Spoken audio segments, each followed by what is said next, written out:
الحمد لله وحده والصلاة والسلام على من لا نبي بعده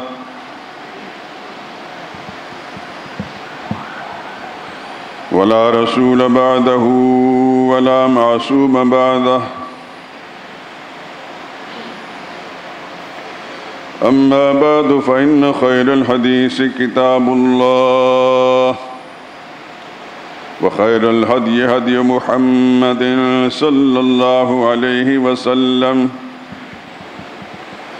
وشر الأمور محدثاتها وكل محدثة بدعة وكل بدعة ضلالة وكل ضلالة في النار. أعوذ بالله من الشيطان الرجيم. بسم الله الرحمن الرحيم.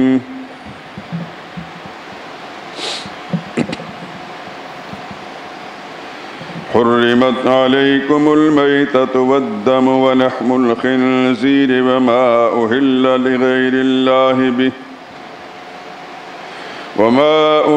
لغير الله به والمنخنقة والموقوذة والمتردية والنطيحة وما أكل السبع إلا ما ذكيتم وما ذبح على النصب وأن تستقسموا بالأزلام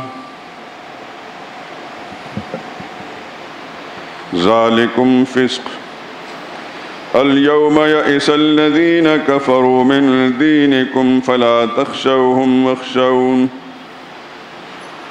اليوم أكملت لكم دينكم وأتممت عليكم نعمتي ورضيت لكم الإسلام دينا. فمن اضطر في مخمصة غير متجانف لإثم فإن الله غفور رحيم.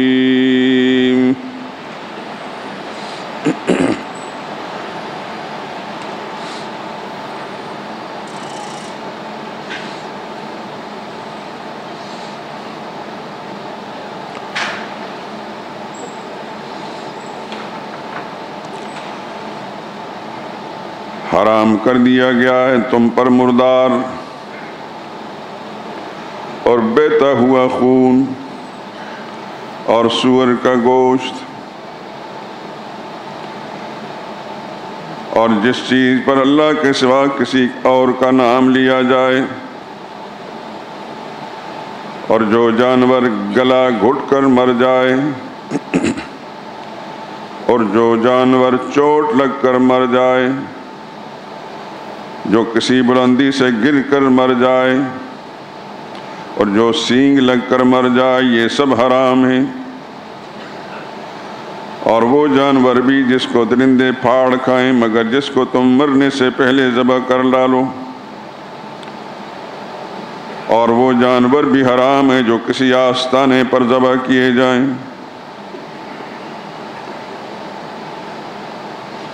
اور یہ بھی کہ تم تیروں کے ذریعے قسمت معلوم کرو. یہ سب گناہ کے کام ہیں. آج کافر تمہارے دین سے نا امید ہو گئے تو ان سے مت ڈرو، مجھی سے ڈرتے رہو. اور آج ہم نے تمہارے لیے تمہارا دین مکمل کر دیا ہے اور اپنی نعمتیں بھی تم پر پوری کر دیں اور تمہارے لیے اسلام کو دین کے طور پر پسند کیا. پھر جو شخص بھوک میں ناچار ہو جائے بشرطے کہ گناہ کی طرف مائل نہ ہو تو اللہ بخشنے والا مہربان ہے. سبحان ربک رب العزت عما یصفون وسلام علی المرسلین والحمد للہ رب العالمین.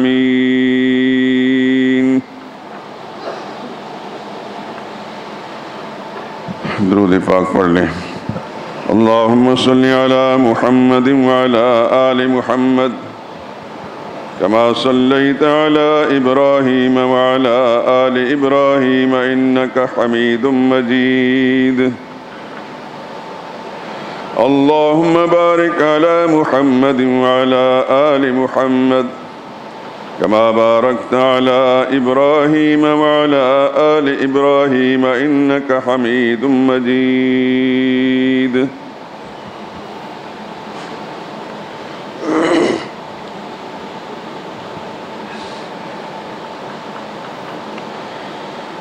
بزرگان محترم، برادران عزیز،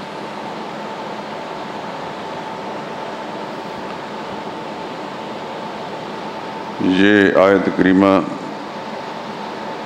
چھٹے پارے میں سورہ مائدہ کی آیت نمبر 3 ہے۔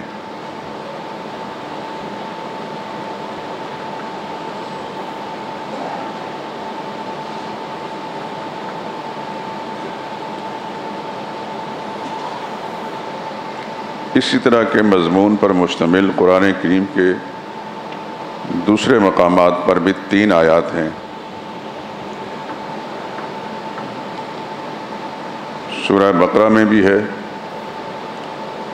سورہ انعام میں بھی ہے، اور سورہ نحل میں بھی۔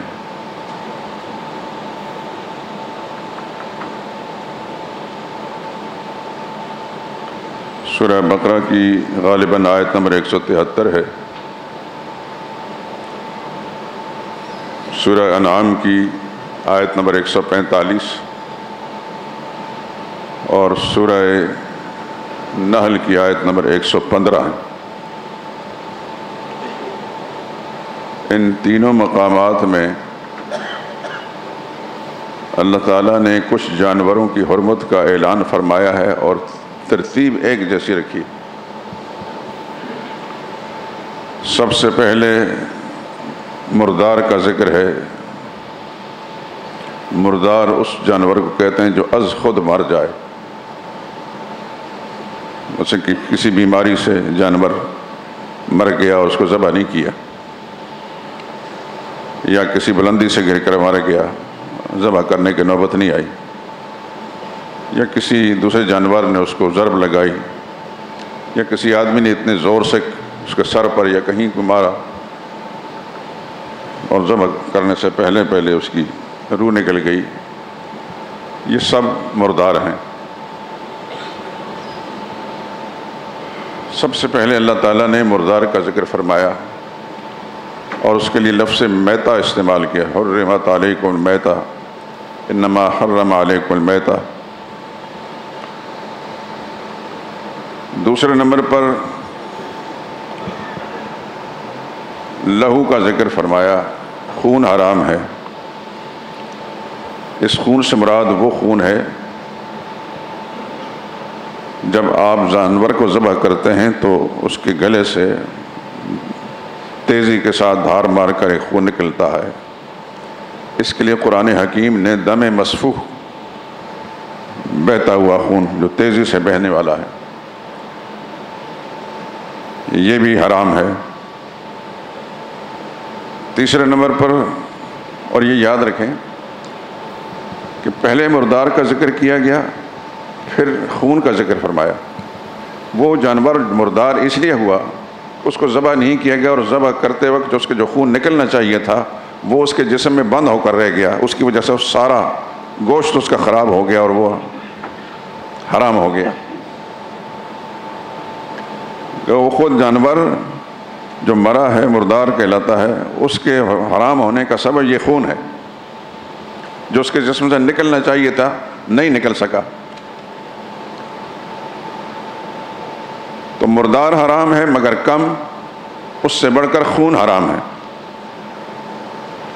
تیسرے نمبر پر فرمایا وَلَحْمَ خِنْزِيرٍ، خنزیر کا گوشت، سور کا گوشت۔ یہ سب جانتے ہیں کہ خنزیر ایک ایسا جانور ہے کہ جس کے جسم کا ہر حصہ ناپاک بھی ہے اور حرام بھی۔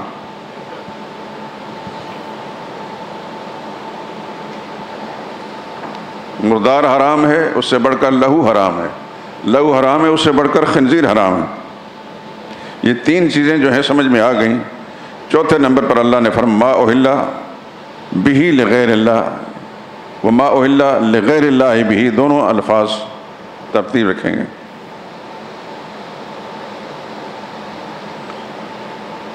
وہ جانور جس پر غیر کا نام لیا گیا، اللہ کے سوا کسی اور کا نام لیا گیا۔ اس کو آسان لفظ میں کہہ لیجئے، جو غیر اللہ کا نامزد کر دیا گیا، اس کی تقرب، اس کی خوشنودی کی خاطر منسوب کر دیا گیا،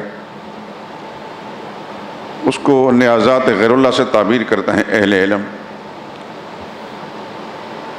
تو ترتیب یوں بنی، مردار حرام ہے مگر کم، اس سے بڑھ کر لہو حرام ہے، لہو حرام ہے مگر کم، اس سے بڑھ کر سور کا گوشت حرام ہے، سور بھی حرام ہے مگر اس سے بڑھ کر غیر اللہ کی نیاز حرام ہے۔ جو جانور غیر اللہ کا نامزد کر دیا گیا، کیوں نامزد کیے جاتے ہیں آپ سمجھتے ہیں اس بات کو؟ ان کو راضی کرنے کے لیے، ان کی خوشنودی کی خاطر۔ جذبہ کیا ہوتا ہے کہ ہم نے ان کے نام کی جو نیاز دے دی، یہ ہمارے کام کر دیں گے، ہمارے پھنسے ہوئے جتنے کام ہیں کر دیں گے، ہمارے بیمار کو تندرست کر دیں گے، ہماری غربت کو دور کر دیں گے، ہمیں مقدمات میں رہائی دلا دیں گے وغیرہ ذالک۔ انسان کی طرح طرح کی مشکلیں ہوتی ہیں، جو مشکل کہ اس کے ذہن کے اندر ہے اس کو حل کرانا چاہتا ہے، تو پھر وہ یہ تدبیر کرتا ہے جہالت کا مارا ہو۔ میں یہ غیر مسلم کی بات نہیں کر رہا، ان سے دباس ہی نہیں ہمیں، یہ مسلمان کی بات کر رہا ہوں۔ قرآن کریم مسلمانوں کے لیے اللہ تعالیٰ نے ہدایت نامہ نازل فرمایا۔ جو قرآن کریم کو ماننے کے دعوے دار ہیں، اللہ اس کے رسول کو ماننے کے دعوے دار ہیں، اللہ کی کتاب کو ماننے کے دعوے دار ہیں، ان کو مخاطب کر رہا ہے قرآن کریم۔ انما حرم علیکم، حرمت علیکم۔ تو یہ بات آپ کو سمجھ میں آ گئی کہ چار چیزوں کا خاص طور پر چار مقامات میں اللہ نے ایک ہی ترتیب سے ذکر فرمایا۔ سب سے پہلے مردار، پھر لہو، پھر خنزیر کا گوشت، پھر ما اہل بہ لغیر اللہ، جو چیز غیر اللہ کے نامزد کر دی گئی، جس کو آپ آسان لفظ میں یہ کہہ سکتے ہیں غیر اللہ کے نام کی نیاز۔ یہ چاروں حرام ہیں، لیکن ان کی حرمت ترقی من الادنی الی الاعلی ہے، یعنی مردار حرام ہے، اس سے بڑھ کر لہو حرام ہے، اس سے بڑھ کر سور حرام ہے، اور اس سے بڑھ کر غیر اللہ کی نیاز حرام۔ قرآن کریم نے یہ چاروں جگہ پر یہ ترتیب جو ہے رکھی ہے، یہ اس بات پر اشارہ ہے، اور اہل علم اس کو جانتے ہیں۔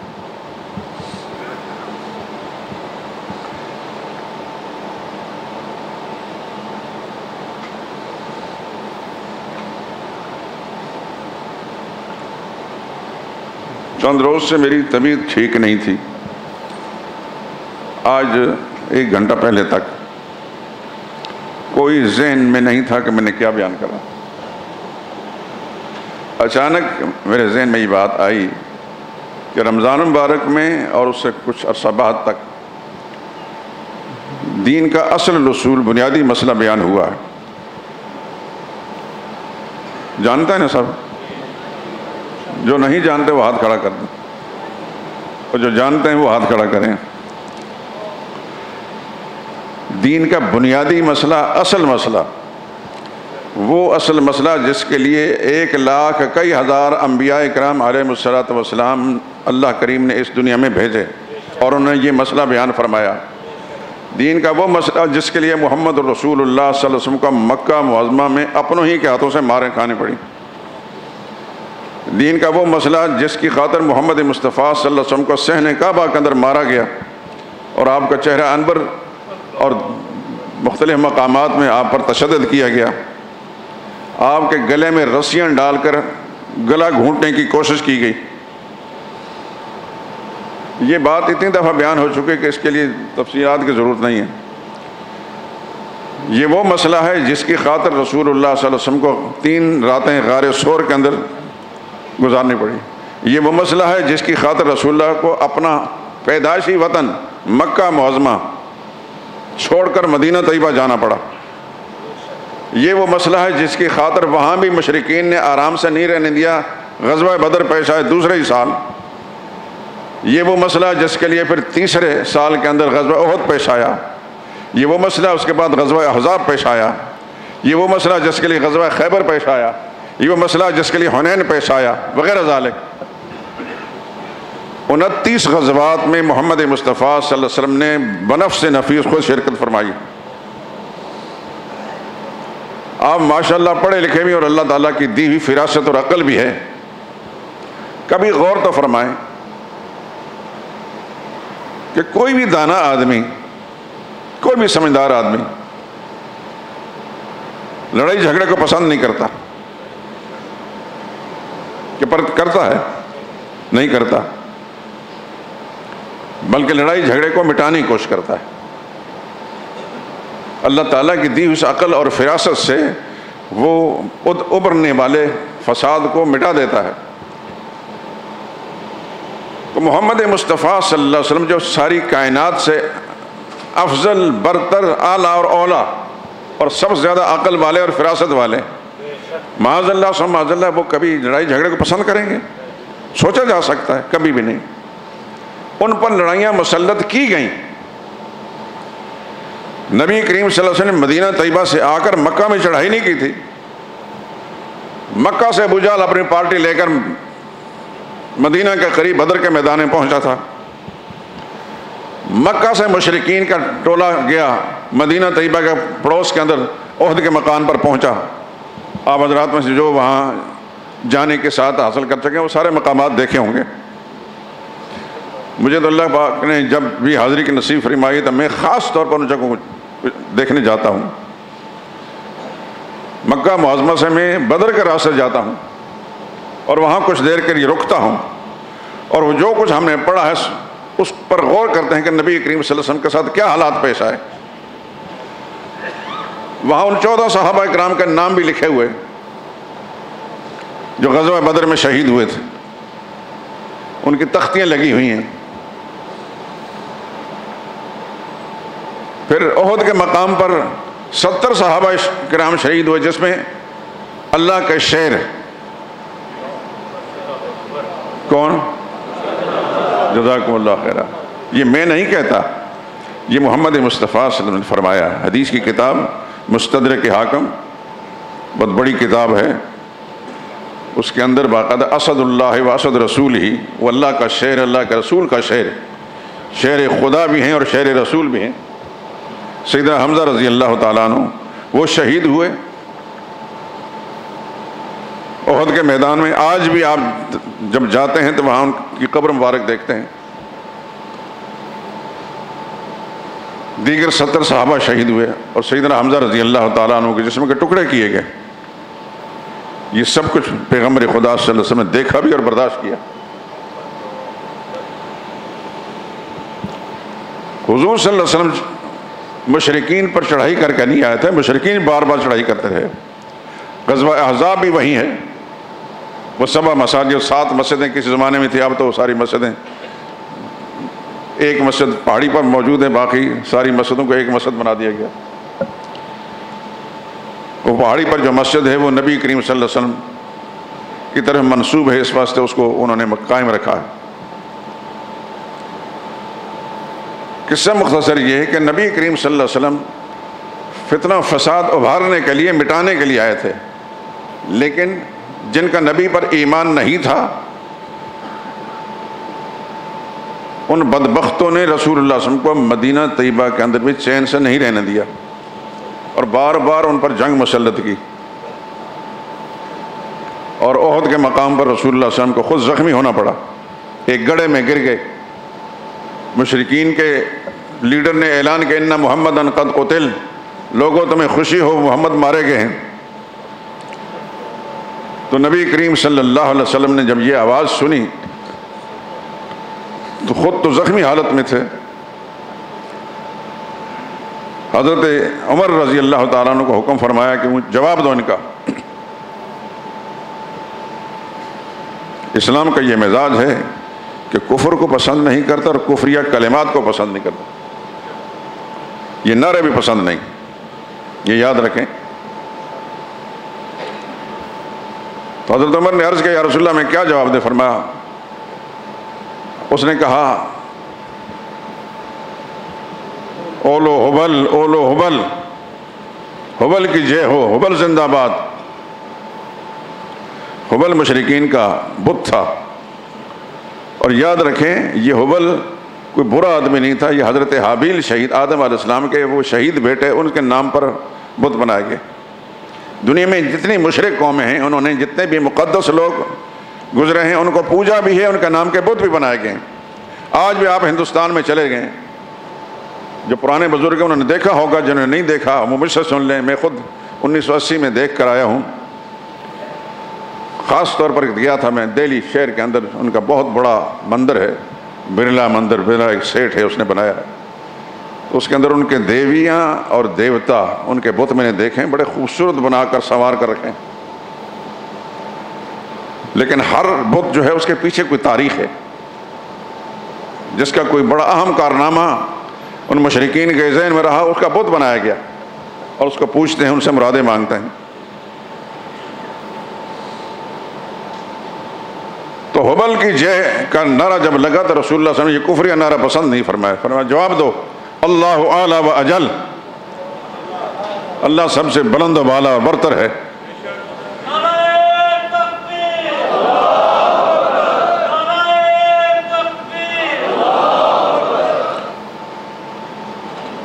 پھر مشرکین نے نعرہ لگایا لنا المولا لنا العزا ولا عزا لکم، ہمارے پاس تو عزا ہے، عزا بھی ان کا ایک بت تھا، لیکن یہ بت ایک عورت کا بنایا تھا۔ حبل تو حضرت حابیل شہید کا بت تھا، اور عزا ایک عورت تھی، اس کا بت بنایا گیا تھا۔ کہنے لگے لنا العزا ولا عزا لکم، ہمارے پاس عزا ہے تمہارے پاس عزا نہیں۔ حضور نے فرمایا جواب دو لنا المولا ولا مولا لکم، ہمارے پاس پروردگار عالم ہے تمہارے پاس وہ نہیں، ہمارے ساتھ اللہ کی۔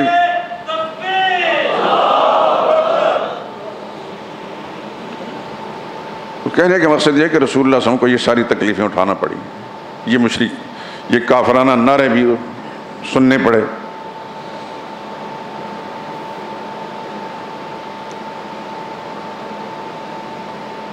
اس سے پہلے جو مسئلہ آپ سن چکے ہیں، بات وہی ہو رہی تھی کہ دین کا اصل الاصول مسئلہ جس کے لیے ساری تکلیفیں پیغمبر خدا صلی اللہ علیہ وسلم نے برداشت فرمائیں، اس کے اندر میں نے شروع میں تمہیدی گفتگو میں کہا تھا کہ مسلمان جب اللہ کو واحد لا شریک مانتا ہے، ذہن کو میری طرف متوجہ کریں، آپ اللہ کو واحد یعنی اکیلا ایسا لا شریک، اس کا کوئی حصہ دار اور شریک نہیں مانتے ہیں، لیکن کس کس چیز میں شریک نہیں؟ اس کی ذات میں بھی کوئی شریک نہیں، یعنی اس جیسا بھی کوئی نہیں، اس کی صفات میں بھی کوئی شریک نہیں، اس کے اختیارات میں بھی کوئی شریک نہیں، اور چوتھی چیز بیان کی تھی اس کے حقوق میں بھی کوئی شریک نہیں۔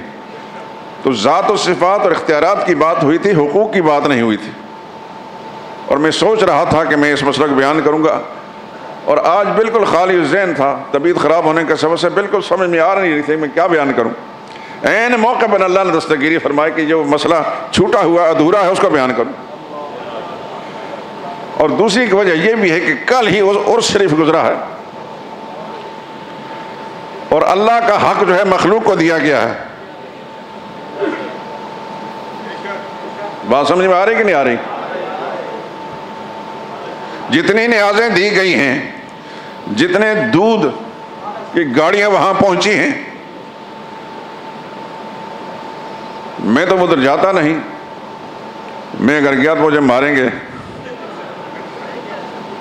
لیکن یہ یاد رکھیں کہ میں علی حجویری رحمۃ اللہ تعالیٰ کو بہت بڑا ولی مانتا ہوں، تمام اولیاء اللہ کو اپنا سر کا تاج مانتے ہیں، اولیاء اللہ ہو ٹھاک نہ ہو کوئی، یہ اللہ کے ولی گزرے ہیں، جتنے بھی ہندوستان میں بر صغیر میں ہیں یا ملک سے باہر ہیں کسی اور ملک کے اندر، ان سب کو مانتے ہیں۔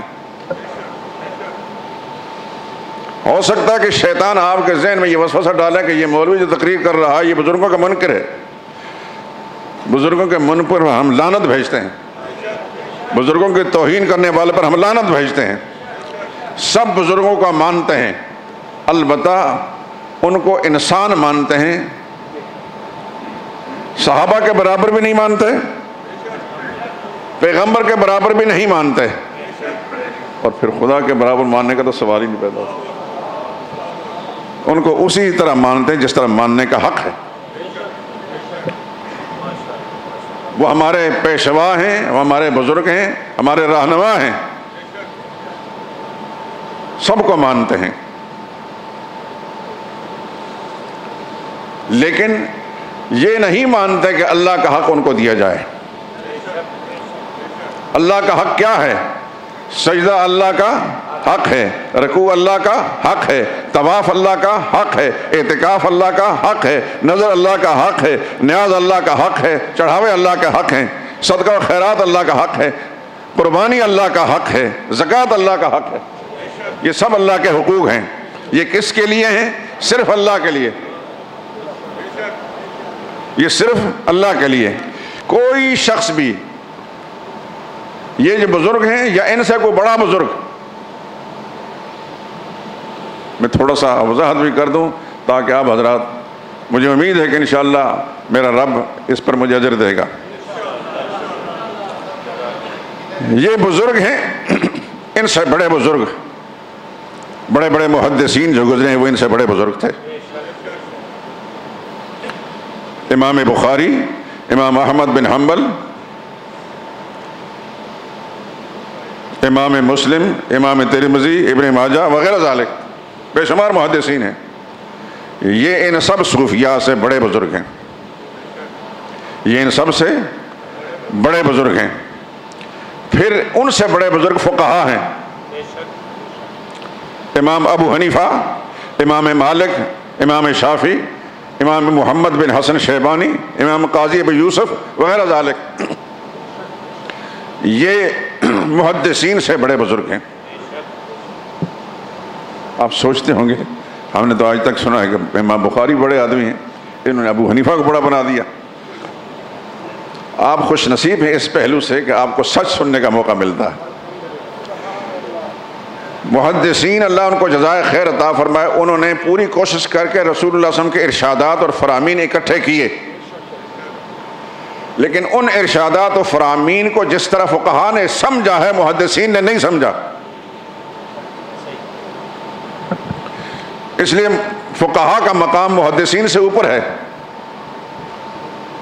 اس کو میں آسان لفظوں میں سمجھاتا ہوں. ایک MBBS ڈاکٹر ہے، میڈیکل اسپیشلسٹ ہے یا کوئی سرجن ہے. ان کے کلینک ہوتے ہیں، آپ جاتے ہیں، ان کے کلینک دوائیوں سے بھرے ہوتے ہیں؟ نہیں ہوتے. وہاں سے نسخہ لکھواتے ہیں اور پھر کسی میڈیکل سٹور پر جاتے ہیں، وہاں سے جا کے دوا لے لیتے ہیں. تو میڈیکل سٹور والے کے پاس دوائیاں تو بے شمار ہیں، لیکن وہ ڈاکٹر نہیں ہوتا. ڈاکٹر ہی ہوتا ہے. اس کے پاس چاہے ایک دوا بھی نہ ہو لیکن بڑا آدمی وہی ہے.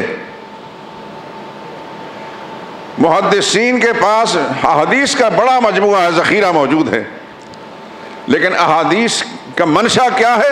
سرور کائنات صلی اللہ علیہ وسلم نے یہ حدیث جو بیان فرمائی ہے، اس سے کون کون سے مسائل ثابت ہوتے ہیں، اس کو فقہا سمجھتے ہیں. اس کو فقہا سمجھتے ہیں. یہ اسی طرح ذہن سے فرما لیجئے، شاید اس سے پہلے آپ کو سننے کا موقع نہیں ملا ہوگا.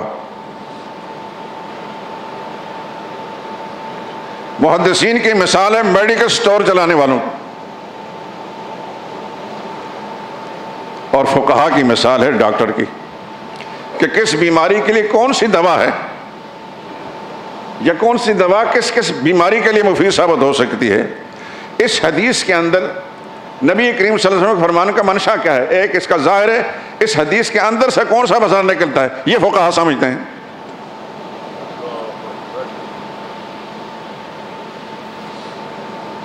اب جن فقہا کے میں نے نام لیے ان کی سارا ترتیب بھی سمجھ لیجئے. ابو حنیفہ سب سے بڑے ہیں، ان میں سے عمر کے لحاظ سے بھی اور اپنے مرتبہ و مقام کے لحاظ سے بھی ابو حنیفہ سب سے بڑے ہیں. ان سے چھوٹے ہیں امام مالک، 15 سال چھوٹے ہیں. اور مزے کی بات ہے، ابھی حال میں عرب دنیا سے ایک عالم نے کتاب لکھی، اس کے اندر اس نے بتایا کہ کون کون سے فقہا یا کون محدثین کس کس علاقے کے تھے. پتہ چلا ابو حنیفہ پٹھان تھے، افغانستان کے، ہرات کے علاقے کے. یہ آپ کے علی حجویری رحمۃ اللہ تعالیٰ علیہ باٹی میں، یہ بھی اس ہرات کے علاقے کے ہیں. بڑے بڑے بہت بڑے بڑے لوگ افغانستان میں گزرے.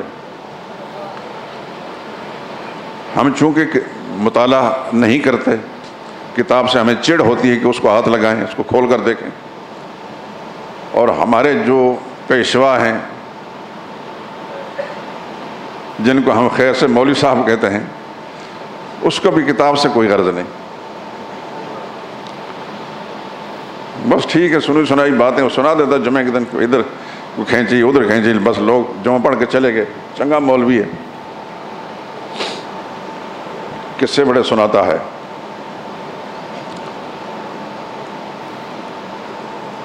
امام ابو حنیفہ رحمۃ اللہ تعالی علیہ، ان کے شاگرد ہیں قاضی ابو یوسف، جو اس زمانے میں پوری مملکت اسلامیہ کے چیف جسٹس گزرے ہیں. اور ان کے شاگرد امام محمد بن حسن شیبانی، بڑے شاگرد ہیں قاضی ابو یوسف، چھوٹے شاگرد محمد بن حسن شیبانی، شیبان قبیلے سے تعلق تھا. اور امام شافعی شاگرد ہیں امام محمد بن حسن کے.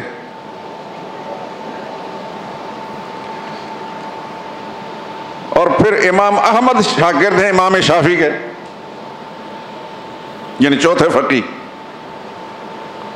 اور امام بخاری شاگرد ہیں امام احمد بن حنبل کے. امام بخاری کے پردادا استاد ہیں امام ابو حنیفہ.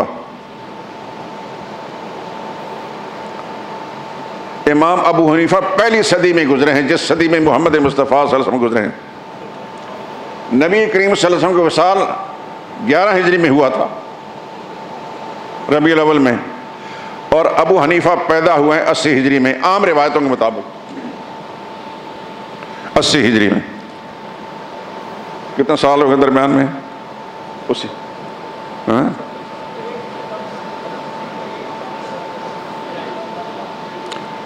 ایک ہم 70 سال، چلو 70 کہہ لیں. مصر میں ایک بہت بڑے عالم گزرے ہیں، علامہ زاہد کوثری، شاید ہماری پیدائش سے پہلے فوت ہوئے. بڑا محقق تھے، عرب دنیا میں بہت بڑا انسان تھا. ان کی تحقیق یہ ہے کہ ابو حنیفہ رحمۃ اللہ تعالیٰ سن 60 ہجری میں پیدا ہوئے، تو اور ان کا زمانہ رسول اللہ صلی اللہ علیہ وسلم کے زمانے قریب ہوا. یہ بات مسلم ہے کہ ابو حنیفہ صحابہ کے شاگرد ہیں. کسی اور فقیہ نے صحابہ کو نہیں دیکھا، لیکن ابو حنیفہ کو یہ شرف حاصل ہے، نہ صرف یہ کہ صحابہ کی زیارت کی ہے، صحابہ کی شاگردی بھی اختیار کی ہے.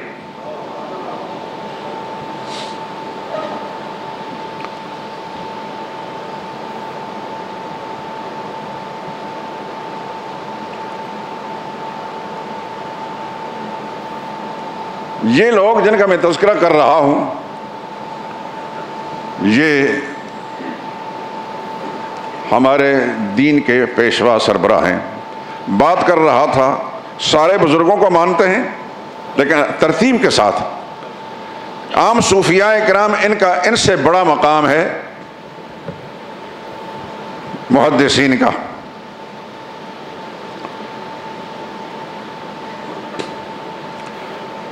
آپ کے ساتھ میں کیا باتیں کروں. آپ کے لاہور میں جتنے صوفی مدفون ہیں جو صحیح ہیں، جیسے علی حجویری رحمۃ اللہ تعالیٰ علیہ، کچھ اور بھی ہوں گے، ان کی کتابیں، ان کی تصنیفات و تالیفات آپ کے علم میں ہیں. کشف المحجوب ایک کتاب ہے فارسی زبان، میرے پاس بھی ہے، اردو میں لوگوں نے ترجمہ کر دیے ہیں. کچھ تصوف کی باتیں اس کے اندر ہیں، لیکن اس میں حدیث کی شرح نہیں، قرآن کریم کی تفسیر نہیں. 350 صفحے کی کتاب ہے بس. ایک چھوٹا سا رسالہ اور بھی ہے کشف الاسرار کے نام سے. آپ کے اس لاہور شہر کے اندر ایک بزرگ گزرے ہیں مولانا محمد ادریس کاندلوی نے رحمۃ اللہ تعالی علیہ، جانتے ہیں آپ ان کو؟ جامعہ شریفی کے شیخ الحدیث تھے، ہمارے بھی استاد تھے۔ 1970 میں اللہ نے اپنی رحمت کے ساتھ ان کے تلمذ اور شاگردی مجھے بیٹھنے کا موقع نصیب فرمایا۔ انہوں نے حدیث کی شرح لکھی ہیں، مشکات شریف کی شرح ہے، التعلیق الصبی کے نام سے، علمی دنیا میں بڑا مقام ہے اس کتاب کا۔ بخاری شریف کی شرح بھی لکھی انہوں نے، قرآن حکیم کی تفسیر بھی لکھی۔ میں اگر یہ کہوں کہ جس شخص نے قرآن و حدیث کی زیادہ خدمت کی ہے اس کا مقام بڑا ہے، آپ مانتے ہیں اس بات کو؟ کوئی شخص اپنی جگہ کتنا بڑا صوفی کیوں نہ ہو، وہ اللہ کا نیک بندہ ہے، خدا کی کروڑوں رحمتیں نازل ہوں، لیکن جس نے قرآن و حدیث کی خدمت کی ہے اور آنے والی نسلوں کے لیے انہیں ذخیرہ چھوڑا ہے، اس کا مقام بڑا ہوتا ہے۔ لیکن ہمارے اس معاشرے کے اندر یہ بات نہ کوئی مانے گا، نہ کوئی سننے کے لیے تیار ہوگا۔ آپ نے بھی اس لیے سن لی کہ آپ کچھ عرصہ سے میری باتیں سنتے آ رہے ہیں، ورنہ اٹھ کر مجھے مارنا شروع کر دیتے۔ جس نے کتاب و سنت پر اپنی زندگی صرف کر دی، اس کی خدمت پر اس کا مقام اونچا ہے۔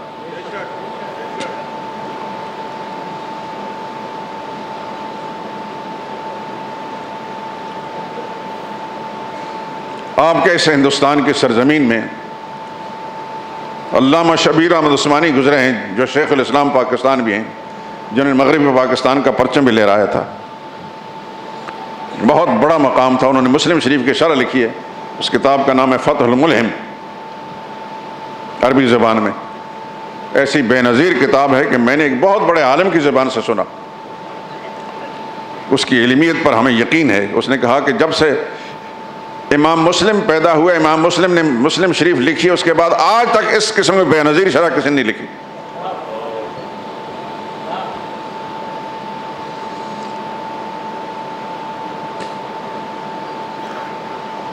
آپ ہندوستان میں چلے جائیں، بڑے بڑے علم و فضل کے آفتاب و مہتاب، علم کے پہاڑ ہیں، جنہوں نے بے شمار کتابیں لکھی ہیں، قرآن کریم کی تفاسیر بھی اور احادیث کی شروحات بھی۔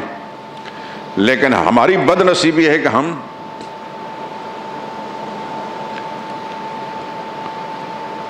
کردے سے ننگا ہوتا آدھا ولی ہوتا ہے، پجامے سے ننگا تو پورا ولی ہوتا ہے، اس کو تو ولی مان لیتے ہیں، اور جن کی ساری زندگی کتاب و سنت کی خدمت گزر کے اس کو ولی ماننے کے لیے تیار نہیں۔ یہ ہماری بد نصیبی ہے، ہماری سوچ کے زاویے بدلے ہوئے ہیں، ہماری تربیت کا انداز غلط ہوا ہے۔ اس لیے میں نے اس دور کے لوگوں کا ذکر نہیں کرتا، اس پچھلے دور کا ذکر کر رہا ہوں کہ عام صوفیاء سے بڑا مقام ہے محدثین کا، محدثین سے بڑا مقام ہے فقہاء کا، اور فقہاء سے بڑا مقام ہے صحابہ کا، فقہاء سے بڑا مقام صحابہ کا، اور صحابہ سے بڑا مقام انبیاء کا، اور سارے نبیوں سے بڑا مقام ہے محمد رسول اللہ کا صلی اللہ علیہ وسلم۔ سارے بزرگوں کو مانتے ہیں لیکن ترتیب کے ساتھ۔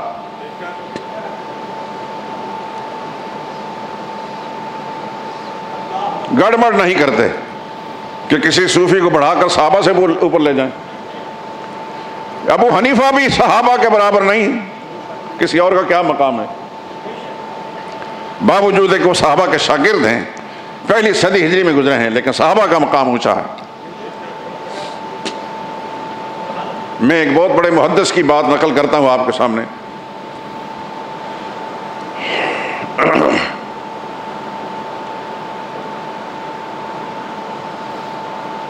اس سے کسی نے پوچھا، اس کا محدث کا نام عبداللہ بن مبارک، یہ امام بخاری کے استاد ہیں، امام بخاری کے استاد ہیں، ابو حنیفہ کے شاگرد ہیں، ان کی مجلس فقہ کے ممبر ہیں۔ ان سے کسی نے پوچھا کہ ابو معاویہ بہتر ہیں یا عمر بن عبدالعزیز؟ عمر بن عزیز ایک خلیفہ گزرے ہیں، بڑے نیک، اللہ کے نیک بندے تھے. اور حضرت معاویہ گزرے ہیں ذرا ان سے پہلے. عمر بن عزیز صحابی نہیں تھے، بعد کے لوگوں میں سے تھے، اور حضرت معاویہ صحابی ہیں. تو عبداللہ بن مبارک سے نے پوچھا کہ ان دونوں میں سے کون بہتر ہے؟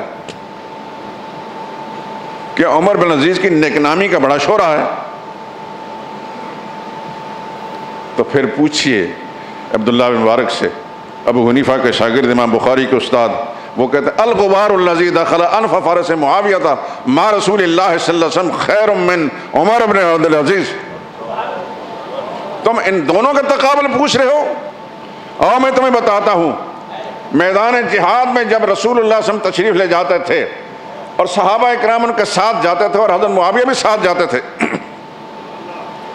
گھوڑے پر سوار ہو کر، حضرت معاویہ کے گھوڑے کے ٹاپوں سے اور اس کے قدموں سے جو گرد و غبار اڑتی تھی اور وہ اس گھوڑے کی ناک میں بیٹھتی تھی.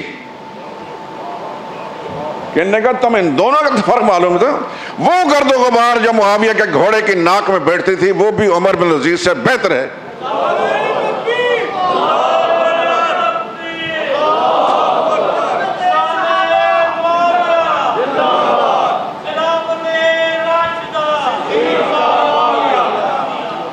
آپ نے محاورہ سنا ہوگا، ولی را ولی میں شناست، ولی کو ولی پہچانتا ہے.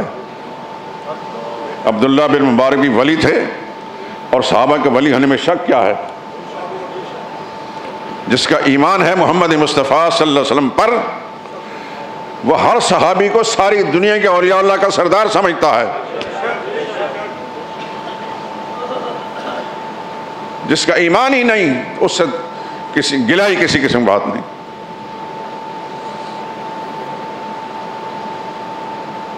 نبی کریم صلی اللہ علیہ وسلم کے فرمان 10 مرتبہ آپ سن چکے ہیں، لا تسبوا اصحابی لو ان احدکم انفق مثل احد ما بلغ مد احدہم ولا نصیفہ. میرے صحابہ کو برا نہ کہنا، میرے صحابہ کو، میرے ساتھیوں کو برا نہ کہنا. تم میں سے کوئی شخص بھی احد پہاڑ جتنا سونا خدا کی راہ میں خرچ کر دے، احد پہاڑ جتنا سونا، اور میرا صحابی، میرا ساتھی آدھ سیر جو خرچ کرے، تم احد پہاڑ جتنا سونا خرچ کرو، میرا صحابی آدھ سیر جو خرچ کرے، ما بلغ مد احدہم، احد پہاڑ سونا خرچ کر کے بھی اس کے آدھ سیر جو کے برابر درجہ حاصل نہیں کر سکتا. صحابہ کا مقام کس نے بیان فرمایا؟ محمد مصطفیٰ صلی اللہ علیہ وسلم نے. ساری دنیا بدل سکتی ہے، رسول اللہ کا فرمان غلط نہیں ہو سکتا. بات یہ کر رہا تھا کہ سب بزرگوں کو مانتے ہیں درجہ بدرجہ، تمام صوفیاء کو مانتے ہیں، لیکن ٹھگوں کو نہیں. یاد رکھیں، آج کوئی آ جائے ننگ دھڑنگ ملنگ تو بدبو کے ساری زندگی اس نے پانی سے منہ نہیں دھویا، گندا میلا کچیلا، وہ رسول اللہ کا متبع نہیں ہو سکتا. سرور کائنات صلی اللہ علیہ وسلم پاک تھے، پاکیزگی کی تعلیم دی ہے، اور ان کا سارے کے سارے شاگرد پاک تھے، ان میں سے ننگ دھڑنگ ملنگ کوئی نہیں تھا. وہ پاک لوگ تھے، پاکیزگی کی تعلیم انہوں نے حاصل کی. صحابہ اکرام کیا کیا باتیں پوچھتے تھے. جب اس ممبر کی برکت سے بہت ساری باتیں ذہن میں آ جاتی ہیں. ایک دفعہ صحابہ اکرام نے یہ پوچھا، یا رسول اللہ ہمیں بحری جنگ کی بھی نوبت آتی ہے، سمندر کے اندر بھی ہم دشمن کے خلاف تعاقب کرتے ہیں، تو وہاں وضو کی نوبت بھی آتی ہے، بے نمازی تو ہوتا نہیں. وہ صحابہ تھے، وہ صحابہ تھے کہ نماز چھوڑ دیں، ایسا نہیں. لیکن شک یہ ہے کہ سمندر میں تو سب کچھ پھینکا جاتا ہے، ہر پاک و ناپاک چیز اس کے اندر پڑی رہتی ہے، کیا ہمارا وضو ہو جائے گا اس سے؟ کتنے حساس تھے اس معاملے میں. سرور عالم صلی اللہ علیہ وسلم کی ذات اقدس پر قربان جائیں، کیا عجیب جواب دیا. انہوں نے فرمایا هو الطہور ماؤہ، تم تو صرف پانی کی پاکیزگی پوچھ رہے ہو، اس کی ضرورت تمہیں پڑے گی، وہ تو پاک ہے ہی. والحل میتتہ، تمہیں کسی کو کھانے کی ضرورت پڑے گی، اس کا میتا جو ہے مچھلی وہ بھی حلال ہے۔ سوال ہے کہ پوچھا تھا، رسول اللہ نے ڈبل جواب دیا صلی اللہ علیہ وسلم۔ تو بات چلی تھی، تمہیدی گفتگو کے اندر بزرگان دین کا تذکرہ آ گیا۔ یاد رکھیں علی حجویری بہت بڑے ولی اللہ ہیں، ہمارے خیالات کی پرواز بھی وہاں جا نہیں سکتی، اتنے بڑے ولی اللہ ہیں۔ ان کے قدموں سے لگی ہوئی مٹی بھی ہمارے لیے سرمہ بصیرت، ان کے جوتے ہمارے سر کے تاج، اور تمام صوفیاء اکرام اسی طرح۔ لیکن جو اللہ کا حق ہے وہ اس کے حقدار نہیں، جو اللہ کا حق ہے وہ اس کے حقدار نہیں۔ علی حجویری کو سجدہ نہیں کیا جا سکتا، نہ ان کو کیا جا سکتا ہے، نہ ان کی قبر کو سجدہ کیا جا سکتا، کہ کیا جا سکتا ہے؟ یہ کس کا حق ہے؟ رکوع نہیں کیا جا سکتا، ان کی قبر کا طواف نہیں کیا جا سکتا۔ طواف کس کا حق ہے؟ اللہ کا۔ اللہ کے گھر کا طواف کیا جائے گا، اس کا نہیں۔ اسی طریقے سے قربانی کس کے نام کی کرتے ہیں ہم؟ اللہ کے نام کی، ان کے نام پر قربانی نہیں دیں گے۔ صدقہ و خیرات بھی اللہ کے نام پر، ان کے نام پر نہیں۔ نظر و نیاز بھی اللہ کے نام پر، ان کے نام کی نہیں۔ یہ جو کچھ بھی عرس شریف کے موقع پر ہوا ہے، جہالت کے مارے ہوئے لوگ، یہ علی حجویری کی تعلیم نہیں، ان پر خدا کی کروڑوں رحمتیں نازل ہوں، ان کی تعلیم یہ نہیں تھی، لیکن جہالت کے مارے ہوئے لوگ۔ بدقسمتی یہ ہے کہ اگر یہ مولوی طبقہ، خدا اس کو ہدایت دے، یہ اپنی ذمہ داری پوری کرتا ہوتا تو ہر محلے سے نکل کر لوگ جاتے ہیں۔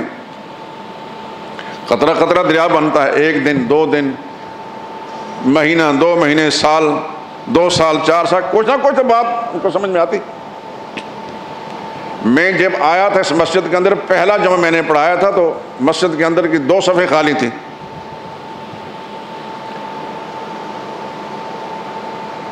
اور میں نے سب سے پہلے توحید کا مسئلہ بیان نہیں کیا، کیونکہ یہ بڑا کڑوا مسئلہ ہے۔ سنت کی اہمیت کا مسئلہ میں نے بیان کیا، تب بھی لوگ آنکھیں پھاڑ پھاڑ کر دیکھیں یہ کیسی باتیں کر رہا ہے، یعنی سنت کی اہمیت بھی نہیں بتائی گئی۔ الحمدللہ العظیم، اس 48 برس کے اندر میں نے دین کا ہر مسئلہ جو اللہ کی توفیق شامل حال رہی بیان کیا ہے۔ آج آپ بڑی فراخ دلی کے ساتھ اور مطلب دل جمی کے ساتھ سن رہے ہیں، یہ خدا کی توفیق سے ہے، یہ میرا کمال نہیں، یہ میرا رب کی مہربانی رہی۔ لیکن کم از کم میری نیت یہ تھی، جذبہ یہ تھا کہ خدا کی مخلوق جو آتی ہے اپنا ٹائم نکال کے اس کو میں دین کی بات کہہ دوں۔ مرنا ہے، میں نے خدا کے سامنے جانا ہے، خدا مجھے پوچھیں گے، لوگ اپنا وقت نکال کر تمہارے پاس آتے، تم نے کیا مسئلہ بیان کیا؟ تو اگر میں نے دنیا میں واہ واہ چاہی تو وہاں خدا کے عذاب سے مجھے بچانے والا کوئی نہیں ہوگا۔ یہاں لوگ ناراض بھی ہو جائیں، مجھے یہ گوارا ہے، لیکن میرا رب ناراض نہ ہو، وہ راضی ہو، بس۔ کتنے ہی لوگ مجھ سے شہر میں ناراض ہیں، کتنے ہی لوگ اڑوس پڑوس کے ناراض ہیں۔ جب نیا نیا میں آیا تو یہاں قریب ایک مسجد ہے، وہاں کے جو امام خطیب تھے وہ باقاعدہ، اس نے 50 روپے اس زمانے میں 40-45 سال پہلے 50 روپے کی بڑی قیمت تھی، ایک شخص کو اس لیے رکھا تھا کہ وہ میرے خلاف نعرے لگائے، اتنے زور سے نعرے لگاؤ کہ تمہاری آواز مسجد ادا تک پہنچے۔ پھر کہا جاتا ہے اتنے زور سے نعرے لگاؤ جامعہ اشرفیہ تک آواز جائے، اتنا زور سے نعرہ لگاؤ کہ رائے ونڈ تک جائے۔ کچھ عرصے کے بعد مجھے کسی نے بتایا کہ اس طرح ہوتا ہے، میں نے کہا کرنے دو۔ ایک دفعہ کسی دل جلے نے مجھے رکا لکھا، کہنے لگا تم بڑے ڈھیٹ آدمی ہو، اتنی تمہیں گالیاں پڑتی ہیں تم جواب ہی نہیں دیتے۔ تو میں نے اس رکے سے سمجھ گیا کہ یہ میرا مخلص ساتھی ہے کوئی، اس کو درد ہو رہی ہے اس گالی سے۔ میں نے کہا خدا کے بندے، اللہ کے قرآن میں اتنی آیات ہیں، میں نے تو ابھی چند آیتیں نہیں بیان کی، تو میں اپنا ٹائم اس پر ضائع کروں؟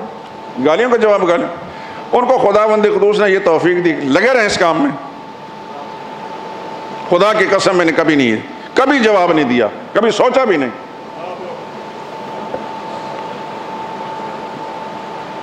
میرا رب راضی ہو جائے، بس یہ سب سے بڑی دولت ہے میرے پاس۔ مجھے کسی کی خوشنودی کی ضرورت، میں اپنے رب کو راضی کرنا چاہتا ہوں، میرا رب راضی ہو گیا، سب کچھ مجھے مل گیا۔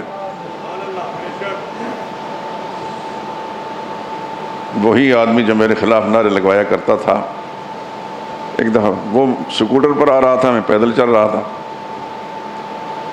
تو اتنے فاصلے پر جتنے مسجد کا دروازہ ہے اتنے فاصلے پر آتے ہوئے اس نے مجھے دیکھا تو سکوٹر روک کر سکوٹر سے نیچے اترا اور آ کر مجھے ملا۔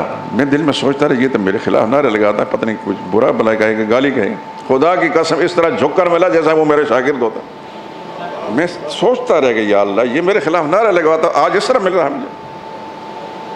میں نے کچھ نہیں کہا، میں خیر اس طرح اللہ کرتا ہے۔ شاید کسی وقت ان کو سمجھ میں آ گئی ہو کہ نہیں یہ آدمی آپ کی گالیوں کے جواب گالیوں سے نہیں دیتا۔ میں تذکرہ ہی نہیں کرتا تھا، میری جو ذمہ داری میں اس کو پورا کروں۔ میرے دوستو بات یہ عرض کر رہا تھا کہ اللہ کا حق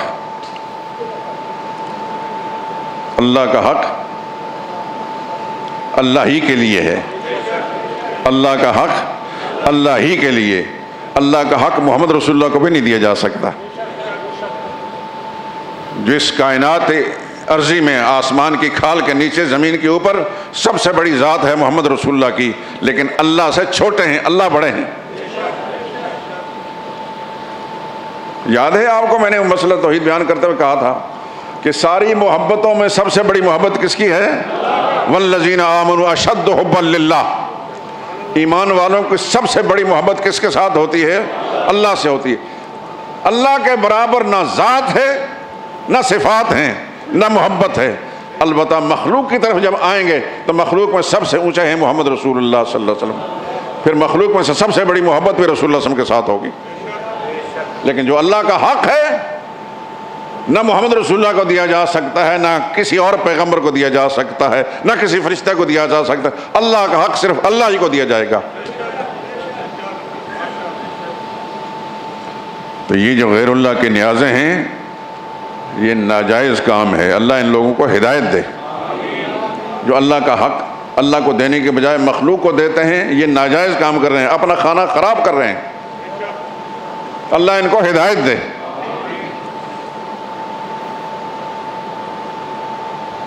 گیارہویں شریف جب آتی ہے تو پھر پورے شہر کے اندر لوگوں کو پیسوں سے بھی دودھ نہیں ملتا، وہاں فری ملتا ہے۔ جتنے بھی بے ضمیر لوگ ہیں وہ خالص دودھ پینے وہاں چلے جاتے ہیں۔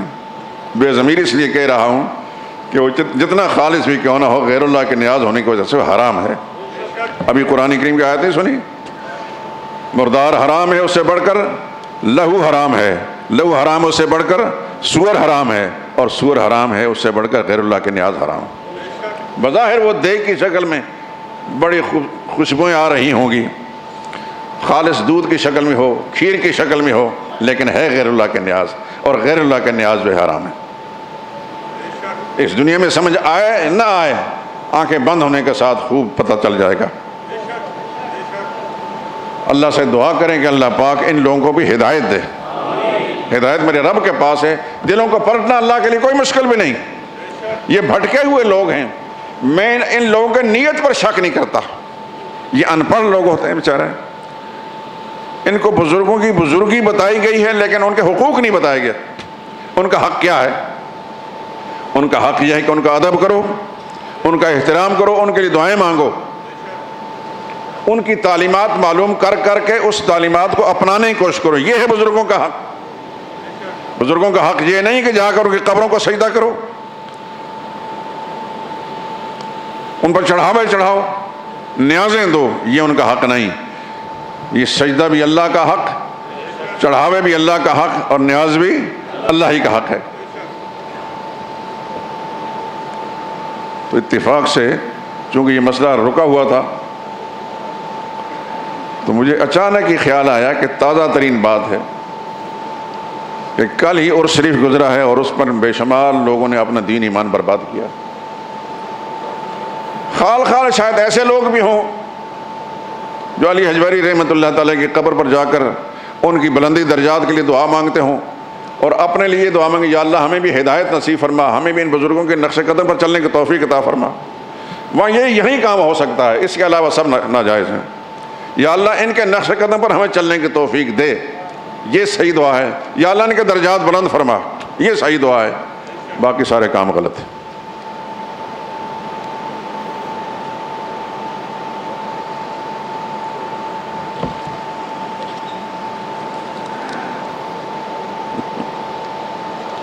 عرس کا معنی ہے شادی، عرس کا معنی ہے شب عروسی کس کو کہتے ہیں، اس کی تفصیل میں پھر جائیں گے انشاءاللہ۔ مجھے ابھی ایک اخبار کا تراشا اور ساتھ ہی ہمارے ایک نوجوان نے ہائی کورٹ کے چیف جسٹس صاحب، لاہور ہائی کورٹ کے، مجھے بڑی خوشی ہوئی، دل سے دعا نکلی ان کے لیے، اللہ ان کے کو اونچا مقام عطا فرمائے، ان کی عزتوں میں اضافہ فرمائے۔ لکھا کہ سوشل میڈیا پر توہین آمیز مواد سب کام چھوڑ کر 2 ہفتے میں مذہبی منافرت روکیں، ہائی کورٹ۔ آپ کے علم میں ہے کہ پاکستان کی سڑکوں پر اس 72 سالہ دور میں پہلی مرتبہ صحابہ اکرام کو جو گالیاں بکی گئیں، اسلام آباد میں بھی اور پاکستان کے دوسرے شہروں میں، کراچی میں بھی، یہ کوئی ڈھکی چھپی بات نہیں، لیکن نہ صدر کو توفیق ہوئی اس کی مذمت کی، نہ وزیر اعظم کو توفیق ہوئی، نہ کسی وزیر حرس ہوا کے اسیر کو، بلکہ انہی کے ایما پر یہ سب کچھ ہوا، ان وزیروں اور مشیروں کے ایما پر یہ سب کچھ ہوا۔ لیکن ایک بڑے عہدے پر، بڑے منصب پر فائز لاہور کے چیف جسٹس صاحب، جسٹس محمد قاسم صاحب، قاسم خان، اللہ ان کو جزائے خیر عطا فرمائے کہ انہوں نے پوری غیرت ایمانی اور جرأت ایمانی کا مظاہرہ کرتے ہوئے یہ بات کہی ہے۔ یقیناً غیرت مند انسان ہی ایسی بات کرتا ہے۔ اللہ ہمارے سارے ججوں کو غیرت مند بنا دے، سارے وزیروں کو، سارے بڑے مناصب پر بیٹھنے والے لوگوں کو غیرت ایمانی نصیب فرمائے۔ ساری زندگی یہ عہدے نہیں رہتے، ساری زندگی، ہمیشہ یہ زندگی بھی نہیں رہتی، مر کر جانا ہے اور سب نے مٹی کے نیچے جانا۔ ایک مزدور بھی مٹی کے نیچے جائے گا اور صدر بھی مٹی کے نیچے جائے گا، وہاں پھر اس دنیا میں جو اعمال کیے ہیں اس کے مطابق اس کو بدلہ ملے گا۔ اللہ مجھے بھی اور آپ کو بھی اور ہر مسلمان کو ایمانی غیر سے سرشار کر دے کہ ہم ہر حال کے اندر، جس حال کے اندر بھی ہیں، اپنے دل و دماغ سے ایمانی غیرت کو خالی نہ کریں۔ وآخر دعوانا ان الحمدللہ رب العالمین۔ یہ ایک